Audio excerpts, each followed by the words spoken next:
Ladies and gentlemen, we are live, and I am telling you that this week 1, going into week 2 of fantasy football, and I'm throwing this out there, is the most exciting week for fantasy football in the entire season.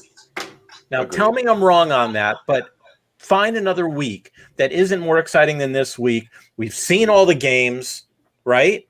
We've looked at some of the players we've drafted. We're panicking. We're not panicking. We have an opportunity to pick up players. Well, tonight is the night that we're here to help you. So put all your fears aside. We are here. We are the Fantasy Football Buzz podcast. And with me, as always, we've got Cyclops over there. We've got 2020 down there. Guys, happy first week going into second week of fantasy football.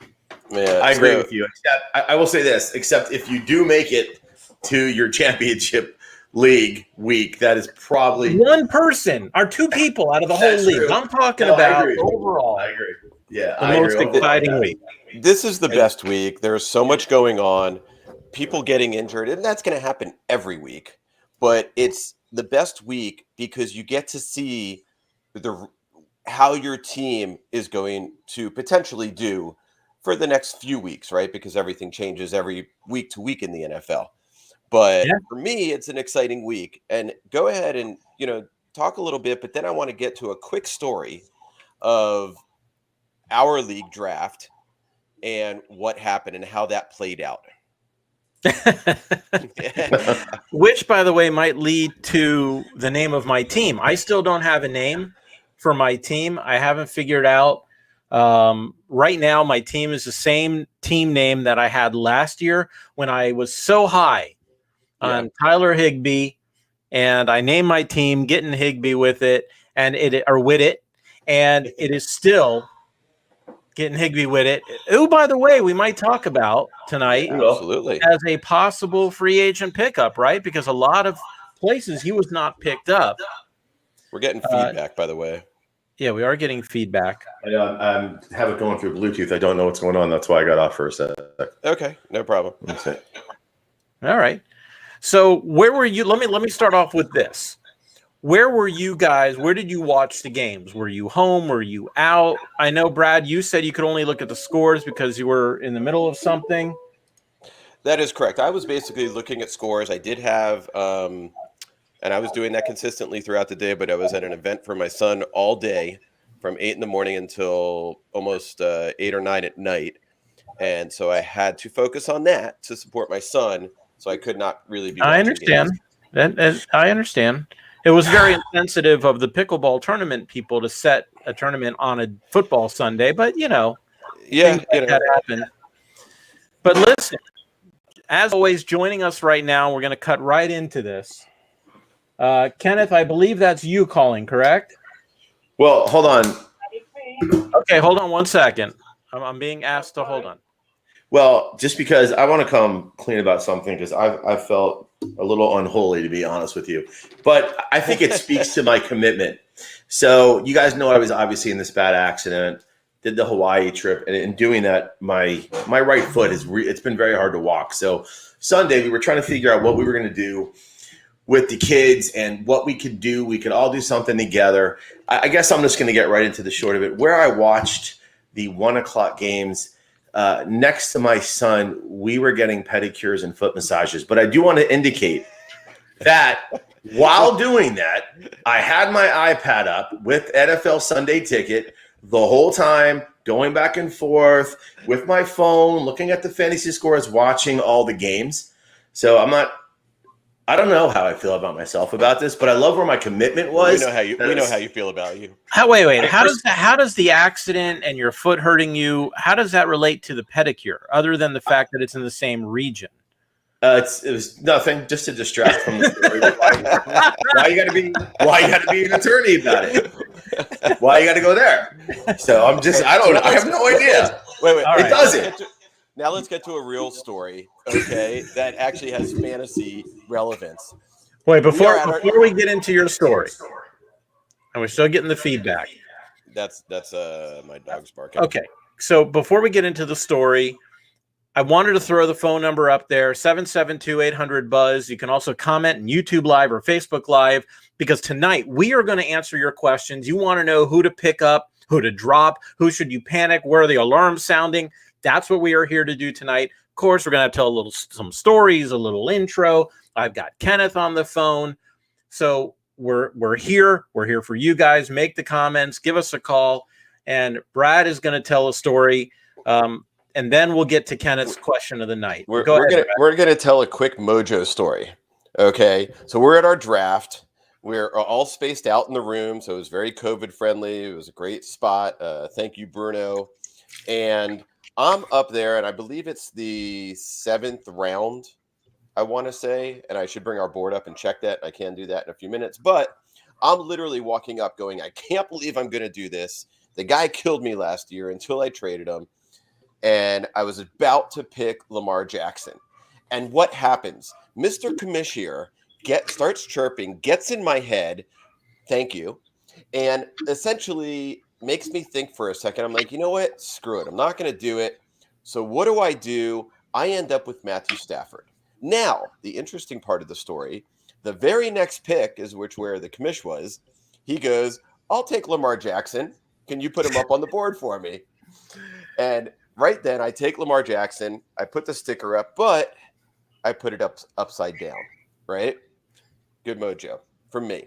Anyway, so what happens this week? Now, I don't know if I took Lamar Jackson, who your quarterback would have been. I'm guessing it very well could have been Matt Stafford at that point, coming back around, or the next pick or whatever. Yeah, it could have been. Okay, so what happens? Matt Stafford gets 10 more points fantasy-wise in our league, right? Every league's a little bit different. And how much did you lose by? Yeah, but 5. I understand. No. I understand that, but I think that you're like drawing a conclusion that may not be the right conclusion, because yes, I did lose by 5, and yes, had I drafted Stafford at that position, which I wasn't going to at that position, that would have been fine. But we've got to remember that there are other things going on. You know, I ended up where I went wrong was picking James Robinson. So I panicked early. I grabbed Robinson knowing that my running backs were weak. Yeah. And Lamar Jackson falling to me was an opportunity to supplement that lack of running backs that I have. So there's a reason for it all. And you know, yeah, it's true. Your team did great. My team sucked. And you know, but it's a great story, but let's just wait a few weeks. Now we're moving on to week 2. So who knows what's going to happen? I'm just saying for week 1, things are looking bright for Team Cyclops, and we're going to go from there. Okay. When I hope you don't throw your shoulder out, patting yourself on the back. But in the meantime, I've got Kenneth on the phone. Kenneth, how are you? I'm good. I just recently celebrated my 39th birthday. Oh, happy birthday. And I see the Texans gave you a birthday present. Yes, they did. It ended up beating Jacksonville 37-21, I believe. Yeah, and it was actually a lot. It wasn't even as close as that score sounds. But no, the Texans were very impressive, and it was good to see them play, especially since I don't have to root against them this year like I have in the past few years because of the draft picks. But now, as far as my supposed question of the night, let me rephrase my question of the night. Okay. That y'all won. Yeah. My question of the night is this: which team or teams impressed you, and which team or teams completely bombed, if I may? Commish, repeat that question. Okay, so I'm gonna go ahead and I'll throw the question up. Kenneth wanted to know. Oh, I guess he hung up there. He wanted to know which teams impressed us or which teams bombed. You know, the obvious answer is Green Bay, because everybody, not me, not you, not everybody, whether they were going to win or not was not necessarily the question. The question was, is this a top 5 team? And everyone said yes, that this was going to be a top 5 team. I would think that bombed significantly. Yeah, and I was going to say Tennessee. Listen, you know something?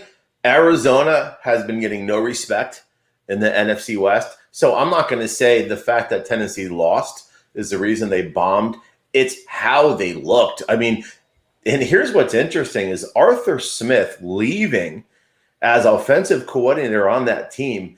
Is this going to be a systemic problem? Because Tannehill has thrived in the play action. They didn't do hardly any of that. I think this is a statement of what could be a little more of what you might see with Tennessee. But yeah, Cyclops, Tennessee looked horrific.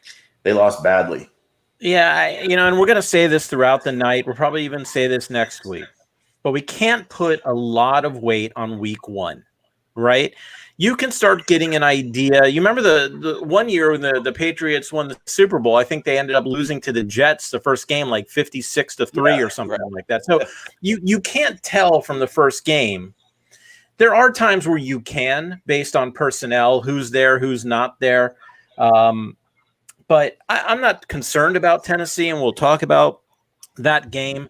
I'm not too concerned about Tennessee, and I'm not even a big Tennessee fan.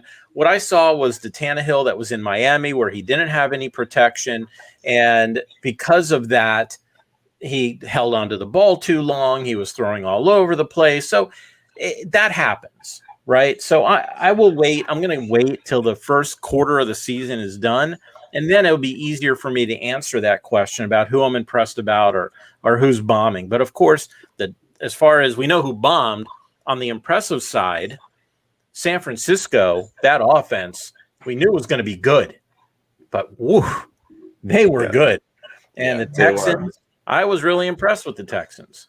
Tyrod Taylor. Again, they were playing Jacksonville. Right. I understand but that. you still throw up 37 points. They did. That defense the defense is terrible. And you know what? Trevor Lawrence showed that he can play in the NFL because Houston's defense isn't that great either. But yeah, I agree. You know who was impressive in a loss was Dallas. They hung with the champs. They made it a game. The defense is kind of what we thought it was going to be. But Dak to come in and shake off the rust, having no preseason after such a gruesome injury, guy's ankle was facing the other way, to come in and just ball out. Amari Cooper looks great. Dallas really impressed me. Fantasy-wise, that's great. Fantasy-wise, that's great. But again, they lost. Look at Dallas' record last year with, they were putting up insane fantasy numbers, but they sucked. But they looked good. They played against but the for best fantasy-wise, it's great because they're catching up every game, or they're trying to keep up every game. So that's great. So fantasy-wise, So this question about which teams impressed us or that we think had just totally bombed, that's not just for us to answer. So if any of you out there want to answer that question, give us a call, or you can go ahead and comment in YouTube Live or Facebook Live, and also let us know whatever questions you have. Who should you pick up? How much should you spend? Should you drop a certain player? And we already have our first comment. Also, it was a horrible non-call offensive pass interference on Godwin. It was terrible. Yeah. That's true. That was the game. That was a game-deciding play. He clearly pushed off. I'm forgetting the name of the cornerback that literally fell down because there was no question that was offensive pass interference. This was game 1, but I don't even think that was not as bad of a non-call as the Rams and Saints call. 2 years, right? A couple years ago, yeah. From 2 years ago. I mean, that was an awful non-call. This was they're playing, hand checking. Yeah, he pushed off. Let him play. Okay, so Kenneth now he has a question, and we haven't even started, but I don't mind answering lineup questions. In a 12-team PPR, would it be wise to start Brady versus the Falcons or Rodgers versus the Lions? I'm going with Brady until he shows me that he's slowing down. We've seen what Rodgers has done. We know what he can do against the Falcons. I got to go with Brady here. Both defenses are not that strong, but the Falcons have the firepower at least to come back and make it a high-scoring game, similar to last week. I agree. But yeah, Bruce Arians likes to put the gas pedal on and keep scoring and keep scoring. So even when the Bucks go up big, which they will really most likely, I happen to agree with you. Brady just looks as good at 44 as he did at 33, maybe better. It's ridiculous. He looked ridiculous. Ridiculous. I mean, He understands that system. He just knows where every player is going to be. We were watching the game, for parts of the game on Thursday night, and that touchdown to Gronk. I mean, his eyes moved a little bit, and he just knew he knew the end of that play before that play started. But so did Gronk. Gronk knew to release right at the right time. It was perfect. That's the chemistry. That's what 100 touchdowns between a quarterback and a tight end is going to do. Exactly. We have another question. Oops, sorry, go ahead. Tyson Williams or Latavius Murray, who is the guy? Tyson Williams. They literally came out and said it. Lat Murray is going to get some carries. Even last year, there was a three-headed backfield, but it started one was starting to run away with it a little bit. They have come out and said they like Tyson Williams. I believe he did lead the backfield in carries and rushes. And I think it's going to be a heavy die to him with Murray coming in to spell as well. To be, I think it'll be a true 1-2, not 1A, 1B punch there. Well, here's the thing. We saw what Tyson Williams. I was still getting that feedback. We saw what Tyson Williams was able to do.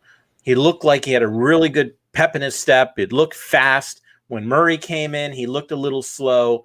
But there was the one play where Tyson Williams gave up let a defender in. It ended up causing a fumble on Lamar, and Tyson was then pulled out, and it was Lat Murray who then took the rest of the game. And until we know that Williams can protect Lamar in the pocket, you're going to see a lot of Lat Murray. And remember, Lat Murray had only been there for less than a week. 2 days. Right. Yeah, he's such a professional. Look, is it going to be one over the other? I don't think so. I think you have a true running back by committee here. Javi asked, is he going to play the hot hand? It's possible. And you want to know whether or not you should flex Williams or wait and see? It depends who else is on your roster. If you can have somebody who's not part of an RBBC, then you go ahead and start them in the flex instead of either Williams or Murray. That doesn't mean that either one of them isn't going to score or isn't going to get you 50, 60 yards and 20 yards receiving. Right. But you can't necessarily count on that until they're being told this guy's taking the ball every play, at least 2/3 of the time. Right. But we're not necessarily going to see that right now. Yeah. I think what you're going to see there is they might use, they're going to use Williams. And like you said, he made a mistake. And then you saw Lat Murray for later in the game. It's going to be one of those things, you go through another week of practice, you pick up on those mistakes. But if something happens during the game, it might be a quick trigger to take them out. So then you have to worry every week what the load is going to be for him. Kind of sounds like the Niners backfield. Yeah. All right. So this is what we're going to do. We said tonight we're going to answer your questions. Of course, call us, comment. We will get right to your comments as they come in. Want to know who to pick up, who to drop, whether you should panic on a certain player or who even you might want to start this coming week. But what we're going to do is we're going to quickly go through these games. And since we're talking about the Ravens-Raiders game last night, what a game. Probably the best opening week game in a very long time. And that's what Monday night should be about. And of course, I was watching the Manning brothers do their broadcast. That was pretty incredible for those of you who saw it. But let's talk about that game from a fantasy perspective. All right. Lamar, he looked good, not great, but it was David Carr who no one thought would be the guy. Derek Carr, who looked amazing. I know. He threw for 435 yards, but he had 56 attempts. So all they were doing was running. And I'm not sure if this is they were not running. I'm not sure if this is the new Raiders or if Carr was just flourishing because Baltimore was playing man-on-man versus zone. But we're going to see next week when he plays Pittsburgh, right? And I will be shocked if Carr is able to do the same thing he did this past week. Now, fantasy-wise, should you pick him up? Maybe he's worth a flyer in deeper leagues. I'm sure there are worse quarterbacks that people have on their roster right now. You can drop some of those lower-level quarterbacks and pick up Carr. That's not a problem. But I think the real test is going to be next week. But like I said, rushing for the Raiders, that's another story because the non-quarterbacks ran the ball 16 times. Jacobs had 10 of those carries. Drake had 6 of those carries. And in both cases, their yards per run, terrible. Absolutely terrible. And Jacobs does not look healthy. He doesn't look right. No, he looked hurt. And I'm not suggesting you drop Jacobs because when he's healthy, he had an illness going into the game. So Right. maybe he wasn't right because of that. We He don't was know. also nursing something with his toe, they were saying. Yeah. Yeah, I heard right. that But as if well. but if you're wasting a roster spot on Kenyon Drake right now, he's one of the guys that you can safely drop to pick up one of the new guys that are on your waiver wire right now. On the receiving end, real quick, Waller, stellar, unbelievable. The guy's Ridiculous. just right. Even though everybody knows he's going to get the ball, he still catches the ball. And even though, and he also had several drops. So can you even imagine how good it would have been without it? But the two people who aren't really being talked about are Hunter Renfrow and Brian Edwards. Both impressed. Now, I want to break the bank on either one if you had to spend some free agent money. And if you need a wide receiver, those aren't bad options. There are better options, but those are not bad options. I just wouldn't spend a lot of your money on them for the future.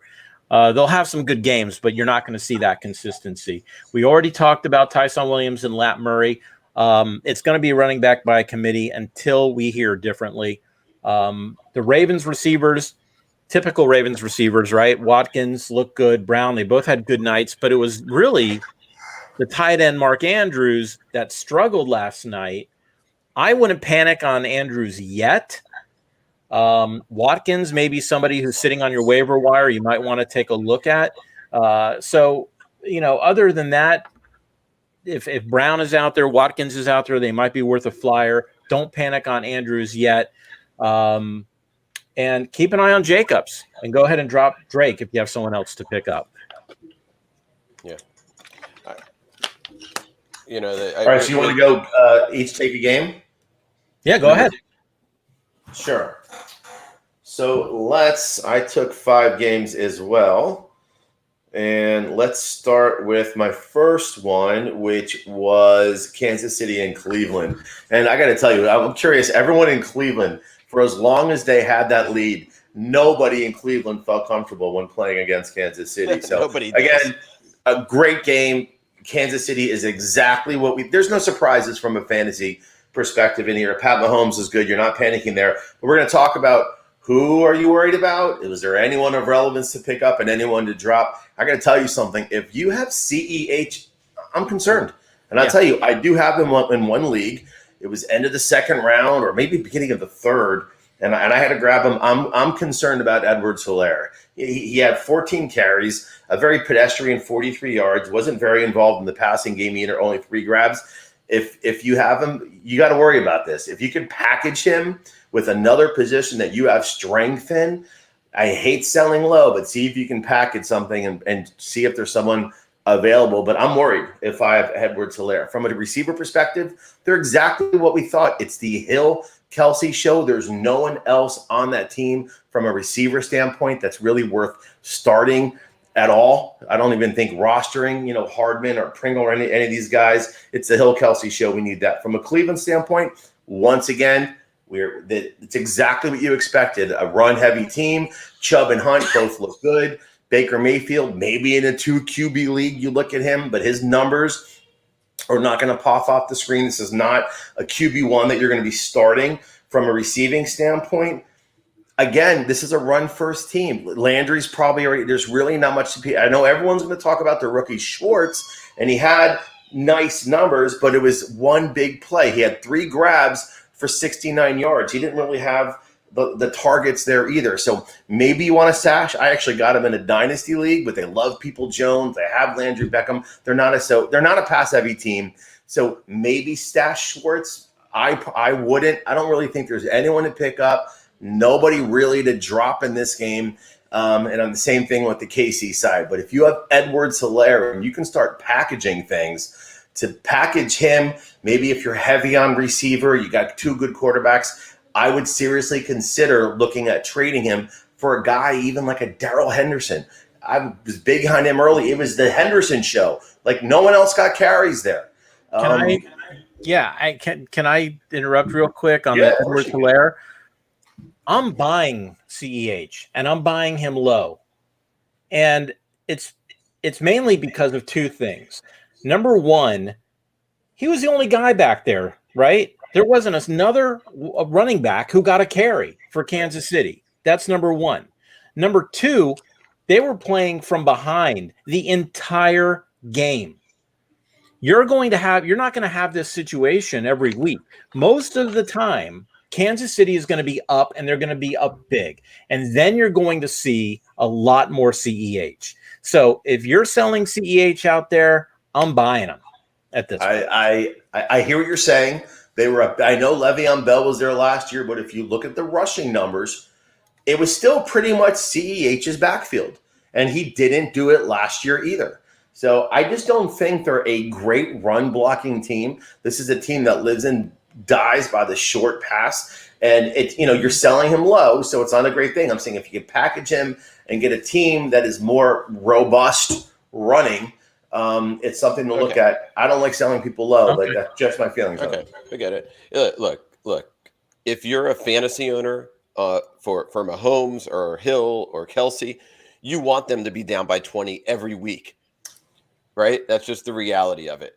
CEH, I agree with the commish. If you could pick them up for cheap, go ahead and do it.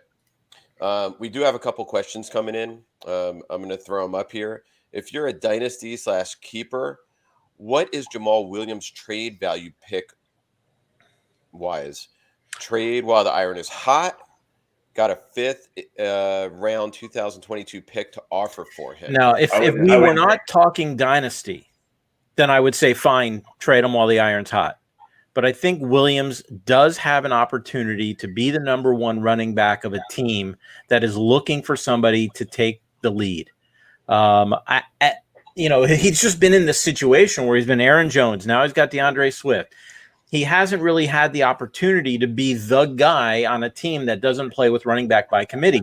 And he will in the future. So if you're holding on to dynasty, if you're playing dynasty, I'm fine with holding on to him.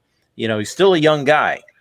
So I don't know how you guys feel. And even in the situation that he's in right now, remember this is a new staff in Detroit. Swift is not this staff's guy. So they're not help. They love him, and obviously, but if you look, he had 2 more carries than Williams. They both had the same amount of receptions. They put up the same fantasy numbers. So Williams is the 1B to the 1A on this team. He is going to be heavily involved. So I love him this year. And as the commish said, he's young. He thrived behind Aaron Jones last year. He's going to do the same thing this year. I would not give that up for a 5th round. All right. So no, I think he's saying he would like to offer and get him for a 5th round pick. Right. To keep. I would give up a 5th round in a heartbeat. It sounds like. No, it sounds like he's got an offer that somebody's going to say, I will give you a 5th round pick next year for Williams now. Oh, got you. And I got to. I wouldn't do that in a heartbeat. No way. So I'm leaning the other way in this Swift Williams, debate. I think as Swift, as long as he can stay healthy, he got offered a 5th. To give up Williams, and again, you got to look at the rest of your team. But that could be a nice. If it's a keeper league or a dynasty, in a dynasty in the 5th round of a dynasty, I don't know if you're getting anybody better than Jamal Williams. That's true. What I'm saying. Dynasty league, it's all rookies. This year I see it. Obviously injury depending. I think you will see Swift have a better year than Williams. I think once, his groin was hurt, I don't think they wanted to use him as much. Yeah, it'll be a split, but I think you'll see Swift used a bit more. But he still has value because they're going to be catching up every week and they're going to be throwing little passes all the time, just like we saw last week. And that's going to, I think, be a pretty good story through the year. Yeah. So I think he does have fantasy value. Okay. All right, Cyclops, tell us about one of your games. We have a lot of games to get through. We do. Make it quick. I'm going to go with Eagles-Falcons here, okay? Look, Jalen Hurts, right? Probably is not a lot of people's number one quarterback, but what did he do? He came out at number one. In my dynasty league. Oh, you know what? He looked like the best Alabama quarterback playing in the NFL, right? Right. 27 for 35, 264, another 62 rushing, and 3 TDs. All he did was come out and do what he was doing at the end of the year last year. It's true. He looks good. Now, yeah, it's against Atlanta. They kind of blew him out, but they scored a lot of points. But when you do that with a guy, it just gives them confidence moving on, right? So I like him. I think he's a pickup. If he's available in your league, pick him up. Sanders looked good. I'm just looking at Miles Sanders as like Mostert. When is he going to get hurt? How long will he last? And then what happens? Gainwell. Gainwell. Will Love be that kid. the guy if and when Sanders gets hurt. So if Can I just say, is there a better running back name than Gainwell? Yeah. Yep. It's like a pitcher named Armstrong. Right. Devonta Smith comes out, has a nice game, led the team with targets with 8, gets a touchdown. Very nice. Goddard, the Goddard Ertz thing, we talked about that. And you got to go with Goddard here. Yeah, Ertz is going to come in. He's going to get some, a couple catches, but Goddard's going to be, I think, more the go-to guy. So I think he'll be a nice, decent, solid tight end throughout the year. He's going to give you, 12 to 15 points a week, which for tight end, is pretty decent. Atlanta. So this is a game I was able to watch. We were in a rain delay where I was watching my son, and I watched the first drive of the Atlanta game, and it was like boom, boom, a couple of real, good completions to Ridley, and that was it. It's like they didn't do anything after that. It seemed like, and they're just a mess. They don't have an identity. It doesn't seem like. I just don't know. I at this point, even Ridley, if you can get some value for him, I would almost look at, try to trade him high. Like it's still Calvin Ridley. If you can get something for him, maybe you get a good. Are you doing it based on one game? Yeah, one game. One game. All right. Where's my dollar? Because I would say you could probably drop Gage maybe, and Russell Gage. I have no problem with you dropping him. I'm not saying get rid of her. I'm saying if you can get a nice, a number one running back for if you find a team that is hurting for receiver and you don't have running, maybe there's some, there's a trade there. I think a lot of this. Why wait? I think because he's going to be very valuable, and I think a lot of this has to do with preseason and the fact that number one, there were only 3 preseason games, and out of those 3 preseason games, no one ever played their starters, and that is something that I think teams are starting to realize that week 1 is becoming a preseason warm-up, for week 2. So look, I'm not saying that can't happen, that offense falls apart. I'm just saying I want to wait a few weeks. Let's do a quarter of the season before we start taking our superstars, whether Ridley, CEH, or whoever. And I would like to do an analysis, and I didn't get a chance to do it before tonight's show, of quarterbacks that played in the preseason and quarterbacks that didn't play at all in the preseason, and see, how they did it in week. I'm going to give you Dak Prescott, though, man. I mean, 100%. Wow. He might be an anomaly. Well, it's not just quarterbacks. It's who was playing on the line. What was the defense they were playing against? The point is, they need that extra time. Right. I'm sorry, I didn't mean to cut you. Are you to keep? If you wanted to keep, okay. No, it's like Commish. Why don't you throw another game out? And Koo looked okay. Koo looked good. Only at the beginning. Right. All right. So what did you ask, Keith? No, I'm saying I'm excited. Let's hear a second game analysis for you. Cardinals Titans, guys, real quick. Ooh. We knew the Cardinals offense was explosive, and they were, right? Murray, Hop, they played up to their ADPs. No reason to think that that's not going to continue. Who were the waiver pickups? Maybe Christian Kirk. 5 targets, 5 receptions, 70 yards, 2 touchdowns. That's a red zone factor guy, right? Because would he be in the discussion without those 2 touchdowns? Probably not. It would just be another guy with 5 catches for 70 yards. He only had 3 touchdowns all of last season. He's already got 2. So is he the red zone guy? Look, I don't know. Is he worth a flyer? Absolutely. So we're going to see. For deeper leagues, he's worth a flyer. But Rondale Moore, 4 receptions on 5 targets, 68 yards, not worth the roster spot as far as I'm concerned. If you have to exchange the 2 between Kirk and Moore, Dynasty, keep more. But for standard leagues, PPR, I'm going with Christian Kirk. On the Tennessee side, the big news is don't panic on Henry. Of course not. If anything, if you can get him cheap, grab him cheap, but do not get rid of him. McNichols, his backup, he only carried the ball twice. And what's interesting is he was actually targeted 5 times, had 4 catches. This is Henry we're talking about, who doesn't normally get targets out of the backfield. But the game itself dictated a change of game plan. Because, like I said, Tannehill, he was under pressure all day, couldn't get anything going. Do not panic on any of the Tennessee players. Don't panic on AJ. Don't panic on Julio. Don't panic on Henry. Let's let this play out for a few weeks and see what happens. However, another guy to keep an eye out for, Carlos Rogers. This guy, he ended up having as many targets as Julio and almost as many as AJ Brown. So don't break the bank on him. Just keep an eye. Another guy you just want to kind of put that little star as your favorite or on your watch list. Keep an eye on Rodgers and see how he does moving forward. What's the next game, guys? Let's look at the Broncos and the Giants.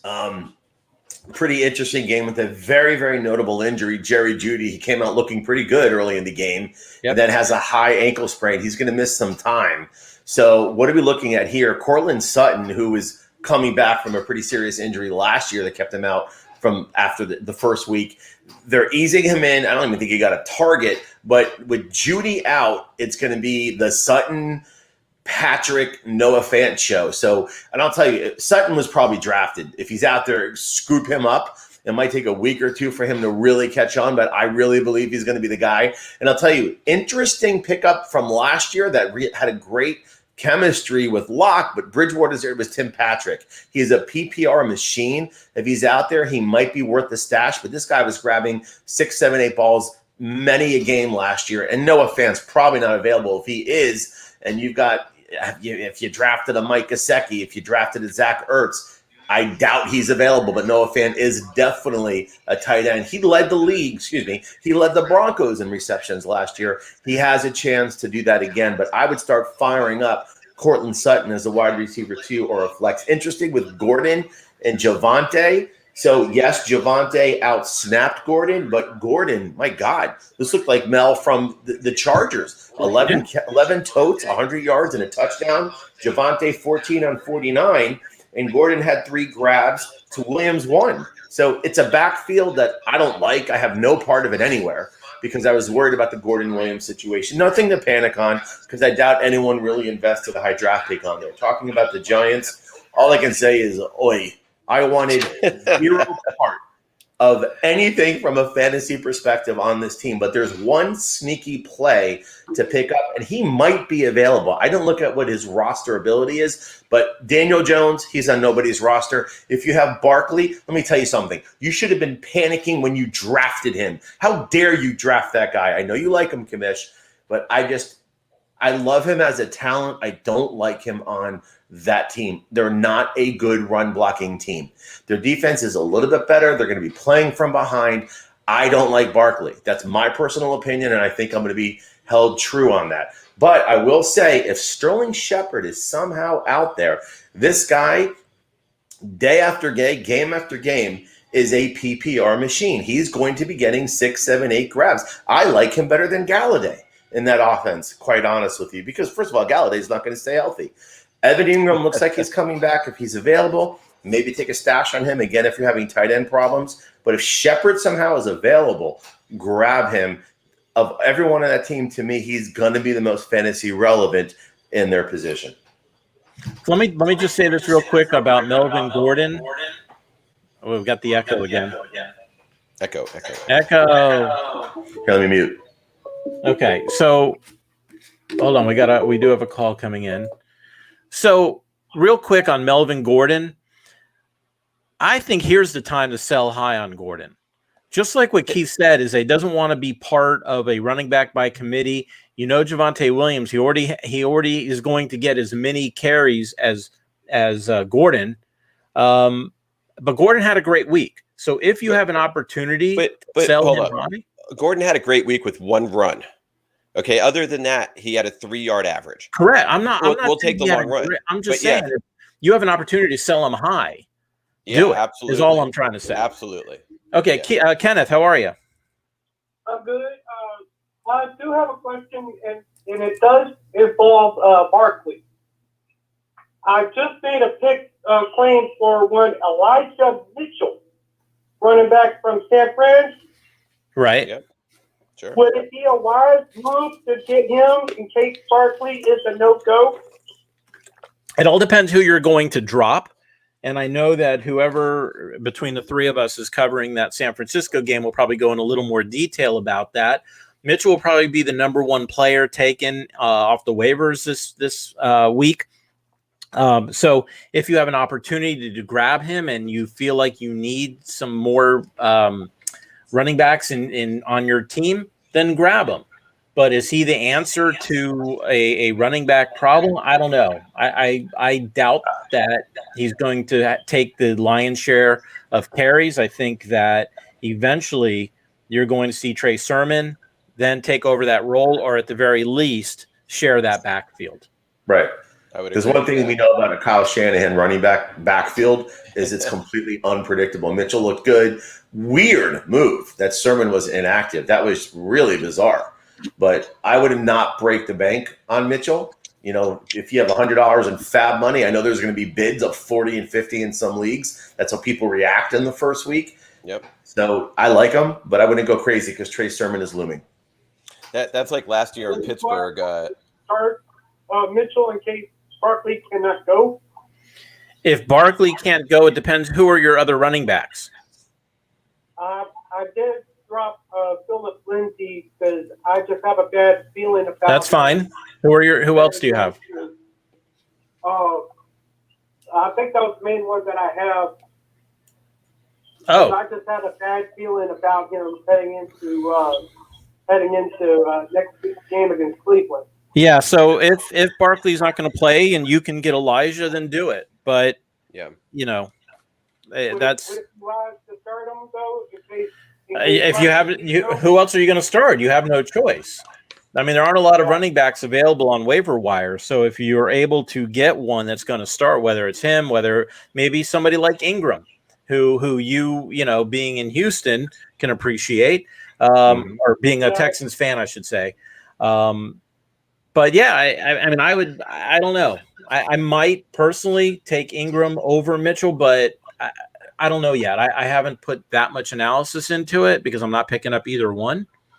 But you know, I would just keep an eye on the injury. Yeah, Ingram can be had cheaper, and the guy had 26 carries and led the preseason carries as well. He is the guy there. Yeah. Yeah. Okay. All right. So let me go Right, into what's that? I said, all right, Cyclops. Oh, thanks. Let me go into 49ers Lions as we're talking about it. It took Mostert all of one quarter to get hurt. Right? We talked about this over and over and over. I know 2020 you were big on him and excited. And thankfully, I have very little share of Mostert. So, and now it will be 0. Yes, Elijah Mitchell looked good in the game. Sermon was inactive. They came out and said, you know, he just was learning how to be. Maybe something happened in practice, so they made him inactive. I don't know. But the reality is it's going to be some kind of split. You know, we imagine last year in Pittsburgh, I think it was early on, Connor got hurt. And then there were some other guys. I picked up one of them. And sure enough, that week, it was the other guy played for the rest of the season. I wasted, like you said, like $40 of bid money. Yeah. And it was a complete waste. And I'm going blank on the names because he ended up Jalen Samuels and Benny Snell. Yes, thank you. I think I picked up Samuels and Snell ended up coming in and doing well, or it was the other way around. But it was a waste of money to go and panic that much on a guy, you know, that on that. So Elijah Mitchell did look good. San Francisco looked good. Garoppolo looked really good. Again, it's against the Lions. You know, we have the same scenario as, you know, the Eagles against Atlanta. You got to be a little bit careful. But Deebo Samuel looked like a beast. And now they're saying Ayuk is not even going to start. Maybe not, you know, not even play. So something happened there. We don't know what. We know he has talent. He's in some, yeah, for sure. And we will see. On the other side, Goff put up really good fantasy numbers, right? It was all dinking and dunking off. But the reality is, if it's first fantasy, they're going to have to be throwing the ball, and they're going to have he's going to have 30 for 45 games and 350-yard games and maybe a couple touchdowns because they're going to be coming back. And, do you think he's going to have that every week? Maybe, maybe not. It's hard to tell, but he might be a good person to stash if that continues, if you need a quarterback to stash. He doesn't have the downfield weapons. I mean, he's got Hawkinson, but he's not really a downfield weapon. But he's like that Darren Waller, 5 to 15 range, and he's going to get a lot of catches in that range.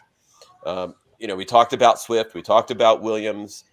I'm more on the Swift side than Williams, but as of now, it looks like both will be valuable. So here's a question, because it was really, who knew, other than Hawkinson, who we knew was going to be the focal point from the passing side. I think a lot of people thought Terrell Williams was going to have a real role in that offense, and he was non-existent. It was really the rookie, St. Brown, that really got the looks. Week 1. And again, it could just be week 1. You don't know. True. Maybe, you don't know what the defense was pushing. Maybe they were pushing the ball to the other, to St. Brown. You got to, again, as Commish said, you got to give it a week or two to see how it plays out. You know what they say, though? I read an interesting article saying week 1, you're generally going to see who the quarterback favors and has the most chemistry with. It's the first game out. There's nerves. They want to make the least amount of mistakes. Week 1 is very telling who that receiver that they trust the most, they have the most confidence in, and they have the most chemistry with. So week 1, yes, it's just one game, but in that respect, are you saying Aaron Rodgers has a lot of confidence in defensive backs? All right. So let's talk about the Jags and Texans, a game that everyone thought was going to be a yawner, but it actually turned out to be a really interesting game. It didn't, mainly because look, you've got Trevor Lawrence playing his very first pro football game, and it turns out to be his very first loss ever, high school, college, of a regular season game. Did throw for 332 yards and 3 touchdowns. And DJ Chark, right, a guy who personally I grabbed, he was, I think, my last pick in the draft. He only caught 3 balls for 86 yards, but he was targeted 12 times. 12 times. Now, I didn't see every snap, so I don't know if those balls were just dropped by him, thrown at his feet, thrown over his head, but he was targeted 12 times. Chenault, Marvin Jones targeted 9 times each, with O'Shaughnessy, man. He had 8 targets, caught 6 of them. If you're looking for a tight end, O'Shaughnessy is going to be the guy in the red zone. I would grab him immediately. The concern with the Jaguars, for people like me who own J-Rob, is what's going on with Carlos Hyde and James Robinson. First, the Jags only rushed the ball 16 times as opposed to passing it 51 times. So that's the first red flag, regardless of who the running back is. And out of those 16 times, Robinson only carried it 5 times. 5 times. And Hyde got 9. Now, Robinson did have 6 targets, but I would keep an eye on that situation. You don't have to drop Robinson. You don't have to run to go grab Hyde, because it's going to be a running back by committee. But we're going to see what's going to happen. I think that first game told Urban Meyer a lot, that he's going to be able to figure out what he's going to do moving forward. Something that you can't get from the box scores, guys. In the first half, when the Jaguars were still in the game, for part of the time, there were 7 times that Robinson touched the ball or was targeted, and just 3 times that Hyde was. Coming out of the break, when they were down 27-7, Hyde started seeing more of the action, right, where he got 8 touches and 5 for Robinson. And that included Hyde getting virtually all of the late work. The final 6 running back touches and targets were Hyde. So the game is going to dictate that. Whether or not that's going to continue as we move forward, I don't know, but it is interesting. On the other side of the ball, Tyrod Taylor looked good. Is he worth picking up? I wouldn't do it yet.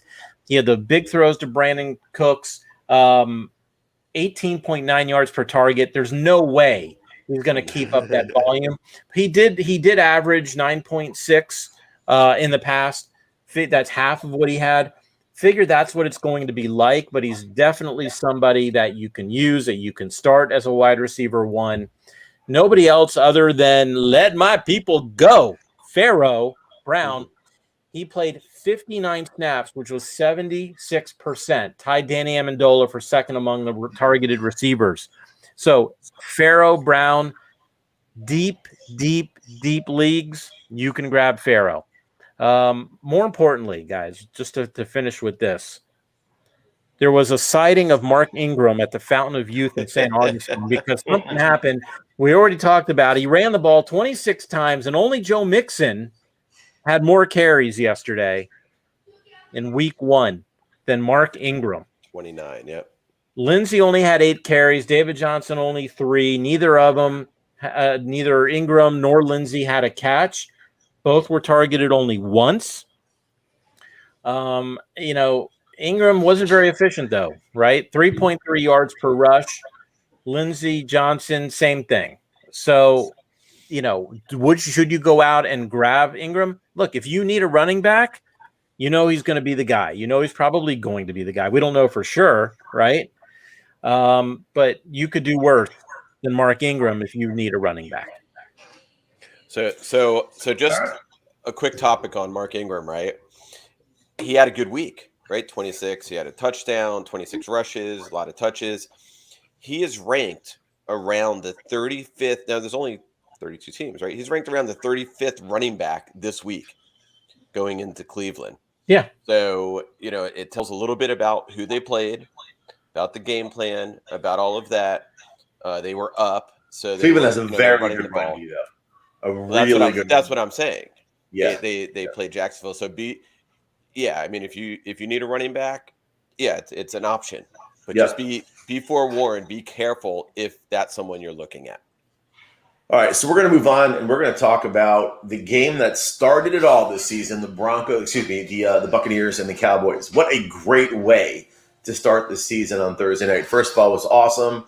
We were all drafting together. That was a lot of fun, very safely, like we said, social distance. And, this was a fantasy bonanza. 108 pass attempts between Dak Prescott and Tom Brady compared to I think it was just north of 30 rush attempts between these two teams.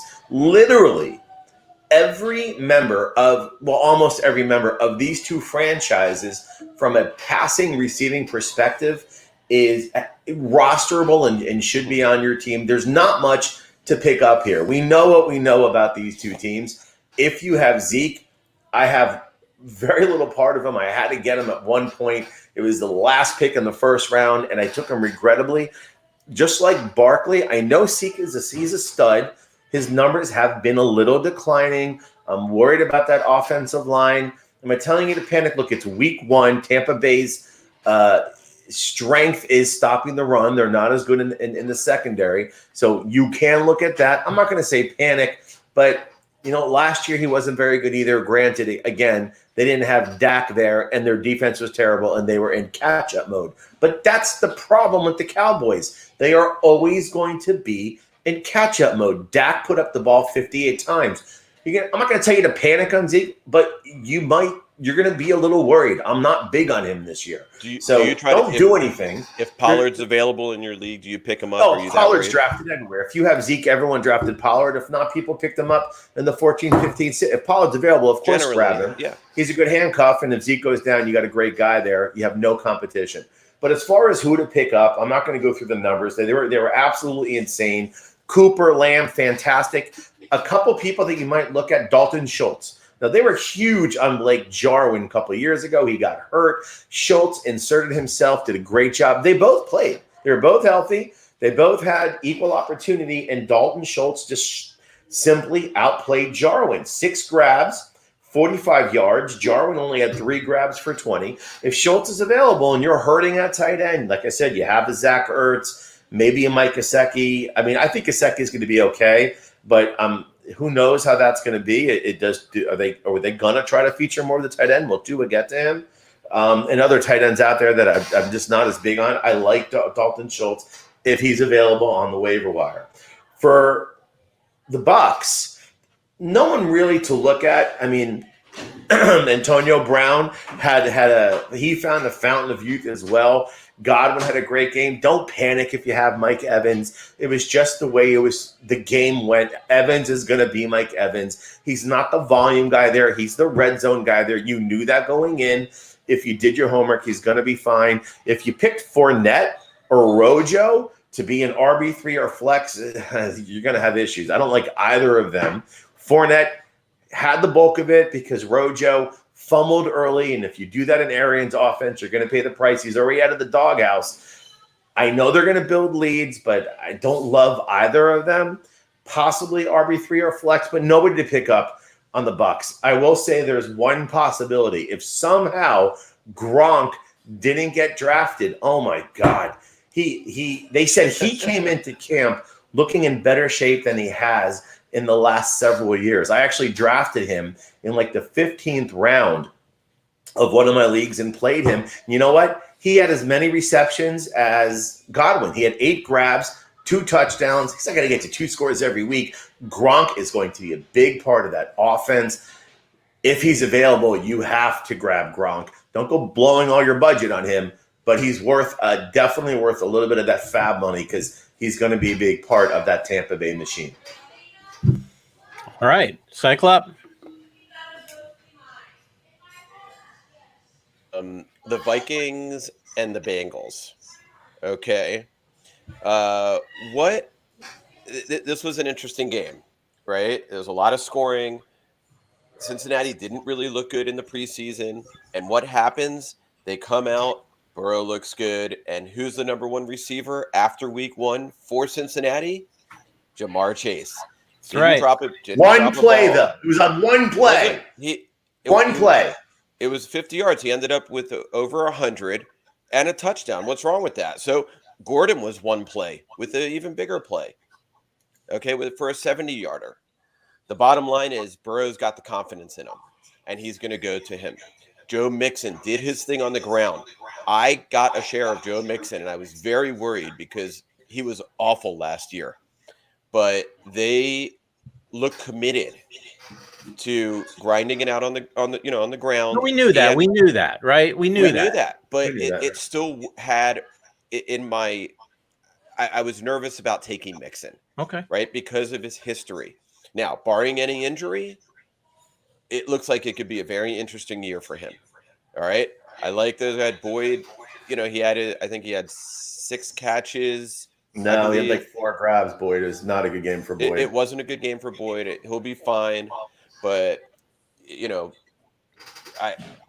if you can pick up, I assume Jamar Chase was drafted in many of your leagues, you could pick him up anywhere, do it. I will say one thing interesting. All 3 wideouts that we debated about, Chase, Smith, and Waddle, all of them scored. All of them looked like the best wideout on their team. Yeah. So it's pretty interesting. Absolutely. Yeah. And so we'll see how that plays out throughout the year, right? Yeah, and even AJ Green caught a pass in Arizona. So I just figured I'd throw that in. All of them had 1 touchdown. Right. And anywhere between what did Waddle have? 61 yards or 65 yards? No, it was great seeing the rookies do well. Yeah, they did well. All right. So on the Minnesota side, they're going to be catching up. Cook is going to be Cook. These guys are going to be fine. The one guy to look at that's very interesting, right? Because we know Jefferson's going to be good. We know Thielen looked really good. But KJ Osborne, right? Because without Irv Smith there, they need that 3rd receiver. And he stepped up. He had 7 receptions, 9 targets for 76 yards. Okay? So this is a guy that if you are in wide receiver need, could be looked at as someone to pick up to maybe stash and see how it goes with him. Okay. Sounds great. So what do you got? Since we're running out of time here, I'll just make this really quick. Let's talk about the Chargers and the football team. What were some of the surprises? Surprised that we found that Eckler did share the backfield with Roundtree. Everyone thought that Joe Lombardi, right, the master of Kamara, when he came over from New Orleans, to the Chargers, that it would be Eckler and Eckler's backfield only. That didn't turn out to be the case, though. He was coming off of injury. So for Eckler owners, though, don't panic because he was very explosive. That was good news. When he did get the ball, he looked good. The bad news, he was only targeted once, despite the fact that Herbert threw the ball 47 times. Let me say it again. Eckler was targeted once. The guy who was the darling of many a PPR draft was not targeted once for a catch.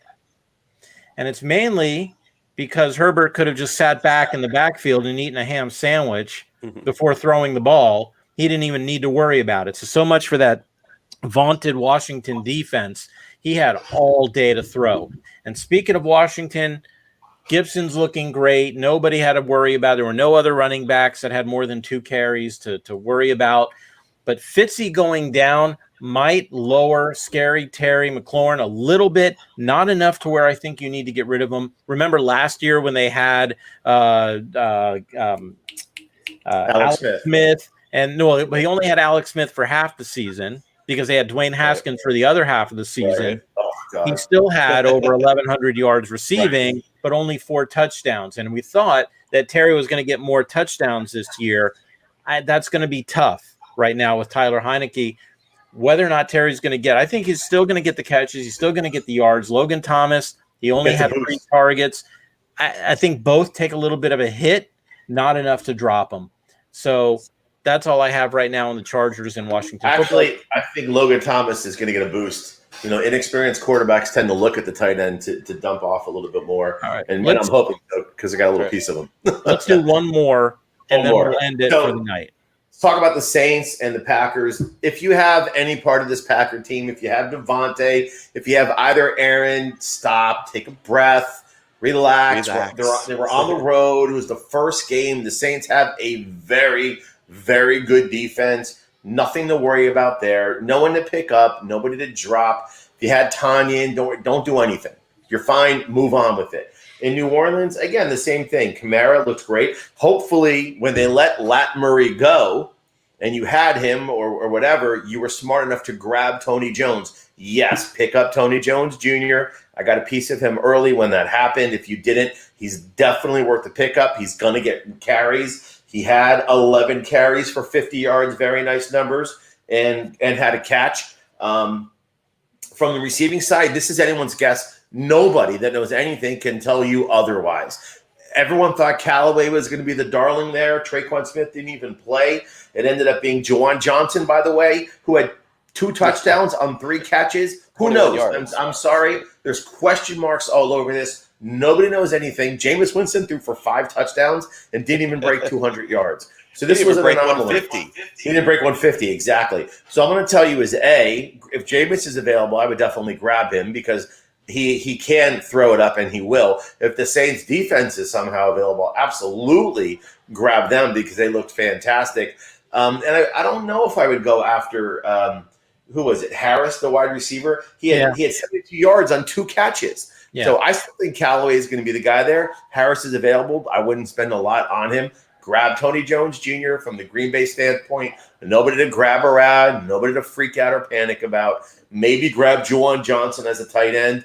Didn't get a lot of targets, so who knows how that's going to look. If it's available and you're panicking at tight end, maybe take a look at him, but that's enough on that game. I think it's interesting about how it's the game script, right? How it ended up playing out. Winston didn't need to throw for 350 yards, and he still had 5 touchdowns. It was amazing. Right. Yeah, and so I, Callaway, they just didn't need to throw that much. Right. But when he did, he was incredibly efficient and good with his throws. This is a guy that put up 5,000 yards and 33 touchdowns with 30 interceptions. Now he's got in his last full season. Got 5 touchdowns, 0 interceptions, and on the other side of the ball, Aaron Rodgers didn't have 2 interceptions until week 6 of last year. He's got 2 when he had a total of 5 all year. He's got 2 already.